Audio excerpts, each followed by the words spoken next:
Japanese men have female powder rooms. Lines of men wait to use hair dryers at onsens or gyms across Japan. Japanese men are soft and appear feminine. The reason their hair and faces appear feminine is because they are feminine. Men use creams and lotions on their faces and hair dryers on short hair.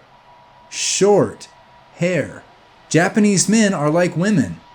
Not all, but many. Of course, Japan has blue-collar types who don't use a woman's moisturizing routine or hair dryers. But for many Japanese families, mothers teach their sons to use female moisturizing routines and hair dryers. At home, it's blow dryers for short hair boys, plus creams and lotions. Every onsen in Japan has female powder rooms for men.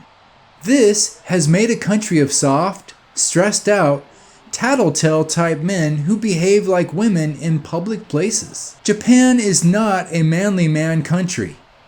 Men are very effeminate. Boys are made this way in Japan starting at home. Mothers even teach their sons to use hair clips to hold back their hair when they apply creams and moisturizers to their faces. I've seen it. Dear Japan, men in other countries only get their hair blow dried with a dryer if they are getting a haircut or if they have long hair. But they only do this at home, privately. Why? Because hair dryers are for women. Men do not have powder rooms with hair dryers in other countries. That's because men in other countries don't use hair dryers. Men have penises, remember? Men in other countries use towels to dry their hair because that's all that's needed.